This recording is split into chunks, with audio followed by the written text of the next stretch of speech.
You're listening to the Jennings Journal with Becky Jennings. Becky is a financial and insurance professional and owner of Jennings Insurance Group in Osage Beach, Missouri. She and her team are dedicated to helping individuals and families achieve their ideal retirements by informing them about Medicare, annuities, life insurance, and employee benefits. It's time to write another chapter in the Jennings Journal. Hello, thank you again for joining us here at the Jennings Journal. My name is Becky Jennings, and I will be talking to you today about Medicare Advantage plans. On our last episode, I discussed the annual enrollment period, what's the difference between the annual enrollment period and open enrollment period. It was definitely a riveting conversation. Today, what I'd like to do is go a little bit deeper into Medicare Advantage plans, how these plans work, and things that you may need to know that will be helpful with you if you decide, or as you're deciding, how you want to get your Medicare benefits. So Medicare Advantage plans are health insurance companies who have plans that are overseen and regulated by the federal government, CMS, which is the Center for Medicare and Medicaid Services. And these plans basically administer your Medicare benefits. And so there's a few things that you want to know about Medicare Advantage plans. I'll start by telling you that Medicare's annual enrollment period, when you can sign up for one of these plans or switch from one plan to another, is October 15th through December 7th every year. It's called the annual enrollment period. In the last episode, I discussed other enrollment periods that are available to folks on Medicare Advantage plans and prescription Part D plans. But for the purposes of this episode today, we'll just talk about the annual enrollment period with regard to Medicare Advantage plans. So 10 things to know about Medicare Advantage plans. So I'll start with number one. You must continue to pay your Medicare Part B premium, B as in boy. Sometimes people think, oh, I've got an insurance, I'm just going to cancel my Medicare and not pay my Medicare premium anymore. Please don't do that. Unless you're getting that paid because you qualify for the state to pay that for you, you need to continue to have to pay for your Part B or make sure that it's paid for one way or the other. It's important that you know that, because if you lose your Part B, then you will be disenrolled from your Medicare Advantage plan. So you don't want to miss out on coverage with regard to that. So be careful about that. Medicare then gives your premium that you paid and whatever designated amount to the Medicare Advantage plan to help pay for your additional coverage. So that's the way that works. So keep paying your Medicare Part B. Don't cancel your Medicare if you get a Medicare Advantage plan. Medicare Advantage plans, number two, Medicare Advantage plans must cover all the services that original Medicare covers, and they may offer additional benefits. So just a side note here with regard to hospice, hospice providers are paid, even if you have a Medicare Advantage plan, hospice is paid by original Medicare. But just to go back to what I said earlier, Medicare Advantage plans must cover all the services that a original Medicare covers. It's just how do they cover it? So most likely, many of the things that are covered are going to be covered differently under a Medicare Advantage plan than they are on original Medicare. But just know, if you're getting care and it's the type of care that's covered under original Medicare, your Medicare Advantage plan will pay for it as well. But if you've got networks and some things like that to know about or to be aware of, make sure that you're checking to make sure that your provider is in your network. Because if you go out of network, you're going to run into troubles as far as your billing goes. Joining a Medicare Advantage plan may affect your current coverage. So, for example, you want to make sure that if you are still employed and you're getting health insurance from your employer, you want to understand how and if your Medicare Advantage plan will coordinate with that. If you have certain military or retired military benefits, you want to understand how your Medicare Advantage plan could interact in a good way or in a negative way with regard to your military benefits. So number 4, It's best to use network providers.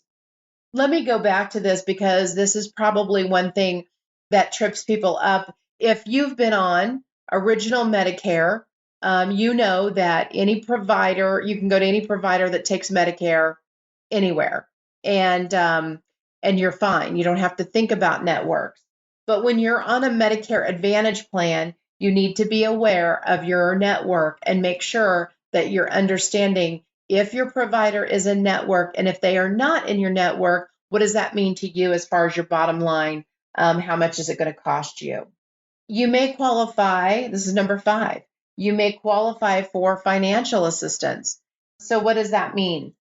There are some people, depending on your income level and your assets, you may qualify for financial assistance or extra help for your prescriptions. There's a way to find that out, and how do you apply for that? And I'll talk about that here in just a minute. So this is called low income subsidy or extra help.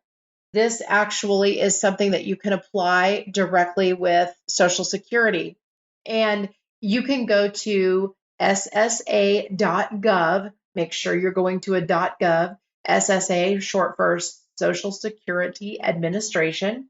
And you can apply for extra help that way. You may also have received an application in the mail to apply for this subsidy help. So be aware that that may be a possibility for you. They do take into account assets and income. And remember, this is not Medicaid. This isn't something that your state is looking at for you. This is a federal program administered by the Social Security Administration.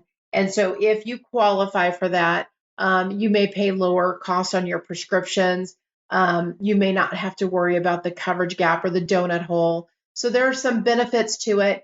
I tell people all the time, if you think you might qualify for it, please apply for it and see if you can get the extra help. Let me give you this example. If you're on a Part D plan and you hit the donut hole or the coverage gap, what's going to happen is when you're in the coverage gap, you're going to have to pay 25% of the cost of that prescription. So if you're on a prescription that's $500 and you hit the coverage gap or the donut hole, now you're going to be paying $125 for that during that time. If you qualify for the extra help, you may pay just under $10 for it. You may pay a percentage of the cost of that prescription. And Social Security really determines what your eligibility amount is. So I highly recommend applying for that extra help. If you qualify for it, it is a godsend for sure. We do that here in our office for people. It is a courtesy for anyone in our community. You do not have to be a client of ours. That is something that we provide as a courtesy to any of our neighbors here in our local community. We are happy to do that for you. We encourage you to please come in and let us help you with that. We are all set up in our office to guide you through that, and we make it very simple.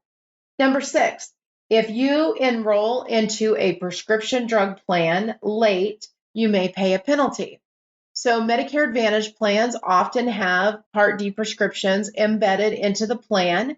These are plans that offer creditable coverage as far as what Medicare requires. So here's what happens. I'll have somebody come into the office and they say, oh, well, I haven't been taking prescriptions for years. I'm perfectly healthy. I don't need a Part D, as in drugs. I don't need a Part D plan. And so they will choose not to have a Part D plan.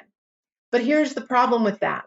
At some point down the road, they may receive a prescription for a prescription or for a drug that may be costly.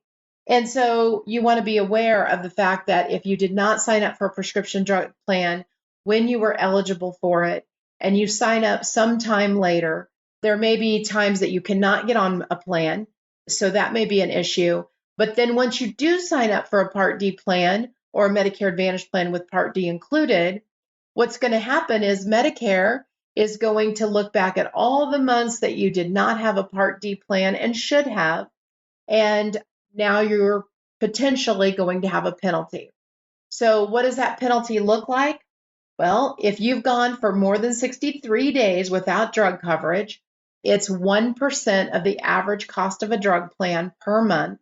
that you didn't have it.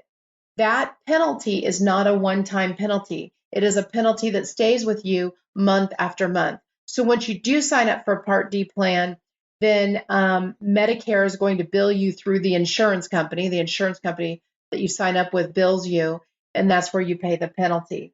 So be aware of that can be a pitfall for you, and it can be something that you may not realize can happen. You may inadvertently just think, well, we don't take any prescriptions, so I'm not going to worry about it. So please be aware that if you don't get a Part D prescription plan during your initial enrollment period, you may have a penalty. That being said, as a reminder, if you have an employer group health plan, and that's what you've chosen to stay on, and it has creditable drug coverage in the plan, well, guess what? Then you probably are not going to have to pay the penalty. However, Medicare and your employer group health plan don't communicate. And so you're going to have to make sure that you fill out a form or call in and make sure that they understand that you have had creditable coverage over that whatever given period of time and that you don't actually owe that Part D late enrollment penalty. The other way you can get out of a late enrollment penalty, two things.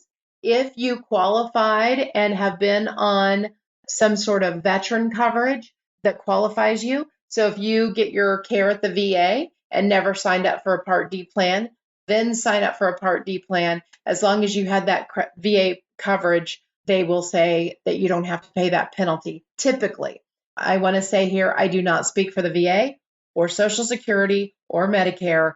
I'm merely giving you the information, but please do your due diligence and speak with whatever agency that you're working with on that. The other way to get out of that Part D late enrollment penalty is if you qualify for that limited income subsidy that I was just speaking to you about just a minute ago.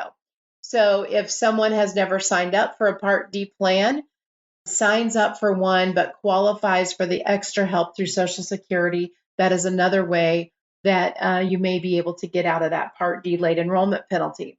So make sure you're doing your due diligence. If you're given that penalty, those are ways that you may be able to have a conversation with Social Security to say, maybe I don't really owe this. Number 7, a Medicare supplement insurance plan, also called a MediGap policy, is not a Medicare Advantage plan. So MediGap and Medicare supplement, those two words are used interchangeably, those two phrases. They mean exactly the same thing. Medicare supplements or MediGap plans actually pay secondary to Medicare. So Medicare would be your primary insurer, and then your Medicare supplement, also called a MediGap plan, would pay after Medicare. Medicare does not cover Part D prescriptions, and so if you choose to go with Medicare and a secondary MediGap insurance, you will need to make sure you sign up for a Part D plan or risk having a penalty down the road. So when someone says to me, oh, I've got a Medicare supplement plan, I want to make sure that they really mean a supplement, not an Advantage plan, because sometimes people misuse those words. And so we've got to get clarification on that when we're having these conversations about coverage. So note that Medicare supplements, also called MediGap, is not the same as Medicare Advantage. Two very different concepts, and you can't mix them. If you have chosen to go with original Medicare and a Part D prescription plan, but if you're on original Medicare with a Medicare supplement, you cannot have that and a Medicare Advantage plan at the same time. Medicare supplements do not coordinate benefits with Medicare Advantage. That's very important to know. I've had people sign up for Medicare Advantage plans and they forget or they just never disenrolled from their Medicare supplement plan. That can be a nightmare. We help folks with that here in our office, but I've come across people who, called an 800 number, signed up for a Medicare Advantage plan and never disenrolled from their Medicare supplement plan. It is a waste of your money. You cannot have both and have them both pay. Number 8, keep your ID card handy, your member ID card. So if you're on a Medicare Advantage plan and you hand your doctor a Medicare card, the red, white, and blue card, and they bill Medicare, Medicare is going to deny the claim because you have Medicare Advantage. You have that Medicare Advantage plan, not original Medicare paying your claim. So you hand them the insurance company card only, and you don't hand them your your original Medicare card. Number 9, Medicare Advantage offers the same protections as as original Medicare. So similar to what I mentioned to you before, even though Medicare Advantage plans are privately administered, you still have the same rights and protections as with original Medicare. What does that mean? That means that you can still file a grievance, you can still file an appeal if needed. So let me give you an example. When would you need to file an appeal? Let's say you're on a Medicare Advantage plan and it has prescription drug coverage included, and your doctor prescribes something that is not on your formulary, not on your list of prescriptions. And so you go to the pharmacy to fill it, and now, you've got to pay the full amount of that prescription. Well, your doctor can file an appeal with the insurance company on your behalf, and they can request that prescription be placed somewhere on your formulary rather than you paying the full price of that prescription. Why is this important to you? Or sometimes people will say, I've never had any luck filing appeals with insurance companies. It's just a waste of time. Please file the appeal. These plans, as I mentioned earlier, they all have star ratings. And I think I mentioned this in the last podcast. Every plan is given a star rating by Medicare, and it's about their performance and how Medicare evaluates how well they took care of beneficiaries, for example. And one of the things that they evaluate is, were there appeals filed, and did the insurance company find in favor of the Medicare beneficiary? This can affect their star rating, and their star rating affects the amount that Medicare pays them on behalf of the beneficiary when a beneficiary is enrolled onto a Medicare Advantage plan. So I said all that to say, if you feel like you need to file an appeal or a grievance with regard to a Medicare Advantage plan, you have all the same rights that you do on original Medicare. So don't for 1 minute think that it's a waste of time. It is not a waste of time. I would tell you, if you need to do it, please do that. Number 10, you have a built-in financial safety net with Medicare Advantage. Every plan has what's called an annual out-of-pocket maximum. What happens is when you use your plan, you're going to pay a copay, right? So you go into the emergency room and you've got a copay, or you get hospitalized and you had to pay a copay on that. So you pay your copays, and they track that as you pay your copays. If you reach a certain amount of copays or coinsurance, then you're covered at 100% if you've hit your maximum out of pocket.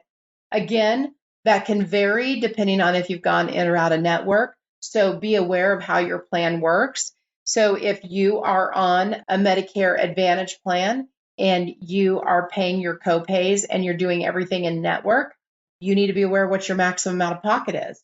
If you're on a PPO plan, you may have a higher, not always, sometimes you may have a higher maximum out of pocket on a PPO plan if you go out of network. Check your summary of benefits. Make sure you understand what that is. Make sure you understand where you're getting your care and whether or not they are in network and contracted with your insurance company. That explains a lot about Medicare Advantage plans. Remember, Medicare Advantage plans, they oftentimes have your Part D prescription plan embedded. They still follow, even if it's a Part D prescription coverage embedded into your plan, they follow all the same rules as if they were a standalone Part D prescription plan. So what does that mean? That means that the cost of your prescription is not going to your medical maximum out of pocket.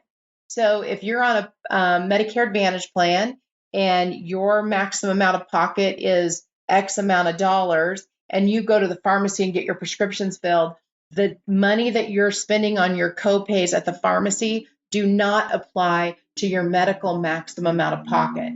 Be aware of that. That is an unpleasant surprise if you don't know about that. But a lot of times people don't realize that just how well they may be covered on a Medicare Advantage plan, particularly if they have something catastrophic happen, cancer or long hospital stays and things like that. Remember the annual enrollment period, October 15th through December 7th. You can enroll into a Medicare Advantage plan during that time. There are no health questions. It used to be you couldn't have kidney failure. That was one of the questions. Do you have end-stage renal disease? And these days, that question is no longer asked on Medicare Advantage plans. So there are no health questions. Open enrollment period for Medicare Advantage, not to be confused with the annual enrollment period. Open enrollment period means that you can go from one Medicare Advantage plan to another Medicare Advantage plan, or you can drop your Medicare Advantage plan and go back to original Medicare. Special enrollment periods include, let's say you retire and you lose your employer coverage. Maybe you move out of the plan service area. These plans do have networks, and let's say you move from one state to another and that plan is not available in the new location, you get a special enrollment period. If you qualify for extra help on those prescription plans or that prescription coverage, that also qualifies you for a special enrollment period. And then, of course, if you've been diagnosed with certain qualifying chronic health conditions, or if there's a chronic special needs plan available in your area, that's also something that could be a special enrollment period for you. So there are many things to know when it comes to Medicare Advantage plans, but one thing I want to talk to you about is the initial enrollment period. And so when you first become eligible for Medicare at the age, let's say your 65th birthday. So your initial enrollment period is 7 months long. It includes the month you turn 65, plus the 3 months before that and the 3 months after that. So let's say you turn 65 in the month of July, that's the 7th month. So you can sign up as early as 1st of April, as long as you have your Medicare number.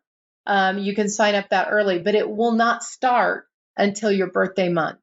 You can still enroll using your initial enrollment period the 3 months after. So as far as October, you're still in your initial enrollment period in this example. So again, it's a 7-month window, and it begins 3 months before the month you turn 65 and the 3 months after.